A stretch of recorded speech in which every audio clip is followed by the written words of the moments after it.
People, including Mr. Trump himself, have drawn comparisons between his success and Brexit. To what extent is this similar to the phenomenon that drove the Brexit results, do you think? Well, the political revolution of 2016 is that in two massive campaigns, the underdogs beat the establishment. We did it in Brexit, and Trump did it last night in the USA. And that's despite, the commentators, the media, the established politicians, and including in the Republican Party, most senior Republicans didn't even back Donald Trump, and yet he did it.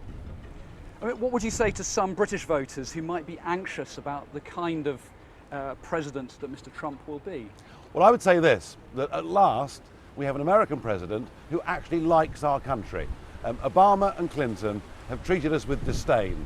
They thought we're a little country, not really very relevant anymore, and very happy to see us have our laws made somewhere else, our court judgments made elsewhere. Trump's mother was Scottish. He values the special relationship, and he's told me that himself. How will this result change, if at all, the lives of ordinary British people, do you think? That remains to be seen. How our lives get affected directly by a US president remains to be seen. I suspect we're far less likely to get involved in foreign wars under Donald Trump than we would be under Hillary Clinton. And it's very interesting that whilst Trump is negative about free trade with countries like China, he's actually very positive about the United Kingdom. Famously, Obama said we'd be at the back of the queue for a trade deal if we voted for Brexit. Trump has said we'd be at the front of the queue. So I think our relationship with America through Trump will be a lot better than it ever could have been with Clinton. Mr. Trump campaigned on a number of promises that are going to be probably quite difficult to follow through on, to deliver on. For example, the building of a wall along the Mexican border and the mass deportation of immigrants. If he's unable to deliver on those promises, do you think there's a risk that his kind of politics, or politics in general, will lose credibility? Well, there's no question that Trump voters, rather like Brexit voters, want action. They don't want their vote, their overturning of the establishment, to get kicked into the long grass. As far as the wall's concerned with Mexico, well, Bush built a 600-mile fence. So it's not actually as outlandish as it sounds to begin with. And when it comes to how they deal with immigrants, he has never proposed deporting immigrants. He's proposed deporting illegal immigrants, something that in theory our government does too. I mean, to go back to that, if he does fail on some of his promises, is that bad for his style of politics, though, do you think? I think the whole point about insurgent politics is it's called a protest.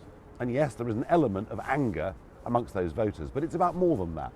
It's about offering different policy solutions, and voters need to see that what they voted for actually happens. So there's no question there is going to be big pressure on Trump to deliver. You know him quite well. Is Mr. Trump going to be as sort of brash and undiplomatic in the White House as he has been on the campaign trail? Sometimes with people there is a public face, and then the private side is a little bit different. I mean, I would accept that on the platform, Trump is pretty brash. He is, pretty out there. Actually, in private, one-to-one, I found him amenable, and I found that he will listen. He's going to find that the enormity of the job that he's got means he's got to surround himself with a lot of people who will take responsibility for putting into action his policies. The key to Trump's success or otherwise is which people does he choose. Is this electoral success part of a sort of global revolution? And if so, where's it going to go next? Well, certainly 2016 is the year of political revolution. Two massive insurgencies that have overtaken and overcome the establishment with Brexit and the US elections. I suspect that over the next year or two, we're going to see more of that in Europe.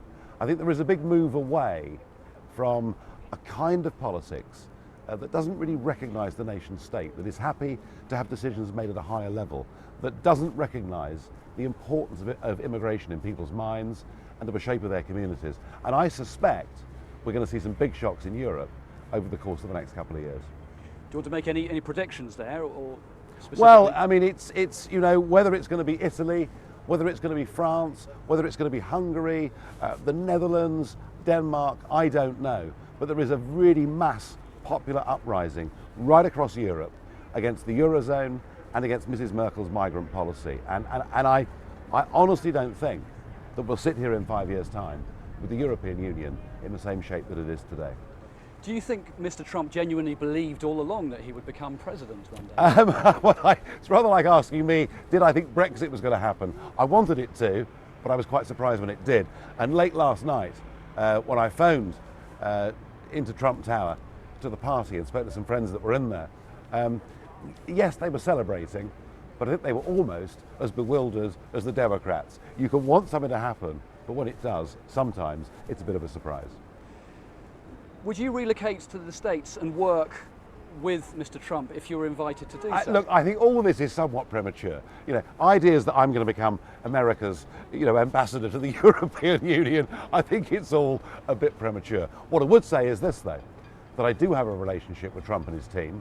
It's very important that the British government gets on with this guy, that we crack on, start to talk about trade deals, start to talk about NATO and its future and how it's going to work together. And if I can do anything to help that relationship between the UK and America via Donald Trump, I will do so. Terrific. Final question. Do you think the UK needs a Donald Trump? We got Theresa May, and she sounds really tough at the moment, and if she delivers on all the things she says, then Brexit will mean Brexit, and I'll be very happy. Trouble is, the history suggests that it might not quite be the case.